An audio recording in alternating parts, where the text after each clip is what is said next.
Hello guys, welcome on this one. This is going to be a verification video. So what you are going to do first is go to Play Store and then search for XM. Tugenda Play Store tunonye XM. Eno video ya verification. So oja gisanga, you find it. But since for me I have it, I'll just tap open.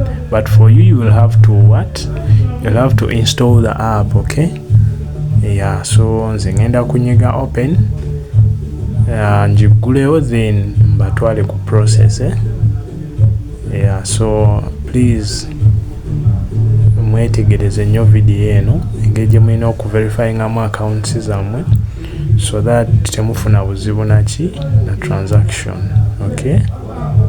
So wano tugenda tandika na email. Mujjukire twasooka ne tukola ki ne tu opening account. After opening the account, so this is the verification part of it. So mujjukire, this is the email I used to open up an account with XM. So I'm going to type in the email where the email is supposed to be. Then whenever maze email, I'll follow up ne password. Mujjukire, keep your passwords very, very, very secure. So whenever maze jakuntwala wano mweno area tappinga ku buli budoti obusatu obuli waggulu wona obobolaba obuliko mark, then ogende ku members area, okay? I'm a little bit fast but follow. Ku members area ojalaba wali verify now. So this video is a little bit quick, but follow step by step so that we can finish, okay? So you're going to tap on verify now. So just follow every step smoothly, as you can see. So we're going to fill in the information. We're going to fill in the information necessary. So we're going to start with our name. That is the name we used. And then followed by the date of birth. Please be keen.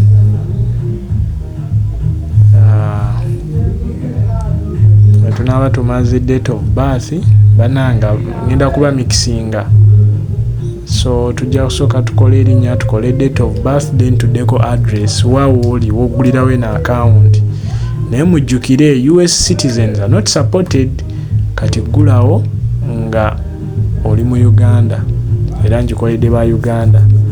Then tujja kubateekako enamba y'essimu, enamba gy'omanyi nti yiyo toteekamu namba ya muntu mulala. Wese enamba ng'omanyi you can easily access it again and you can use that number for transaction or something else. So zengenda jibikako since it's personal.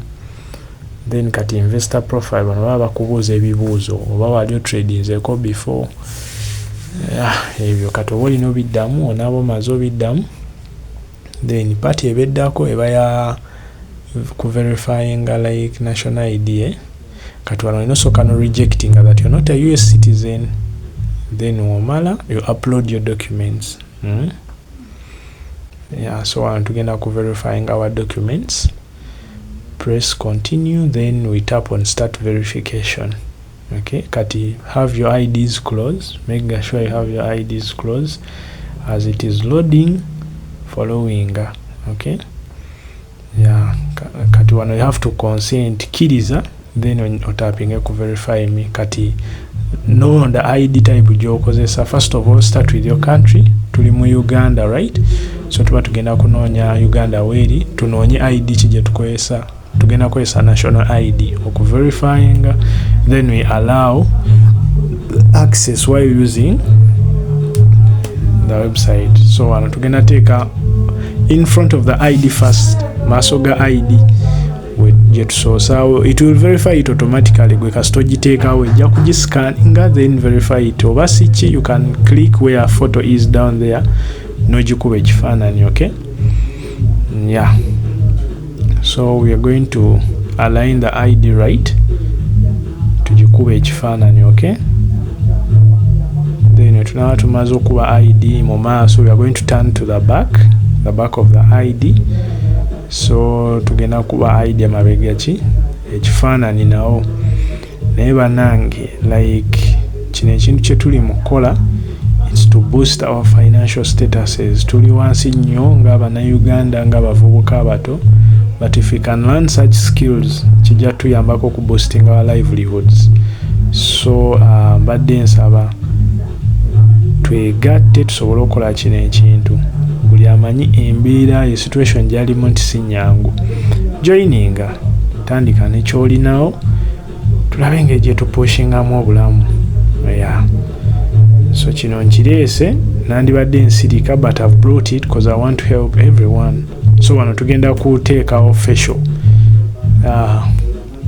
Ogenda kukwata face yo giteekemu over eyo, naye kati jjukira zino details ziri personal, so sirina kubalaga details z'abantu balala. Ono one of our clients try tumukolako verification nga tumuyigiriza process step by step. So kati nawe ogenda kwetunuzaamu kamera o face ogyalining straight kweyo oval, then yejja kuscanninga. Weneemala okuscanninga ejja kukkiriza, ejja kumala ekkirize etwale ekifaananyi.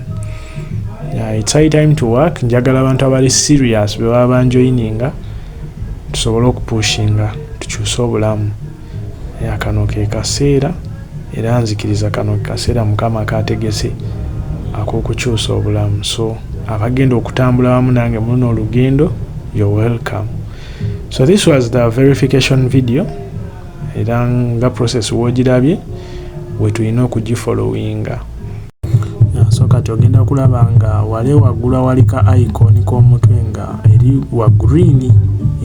So waliyo deposit video, mulabe engeri gye tudepositingamu.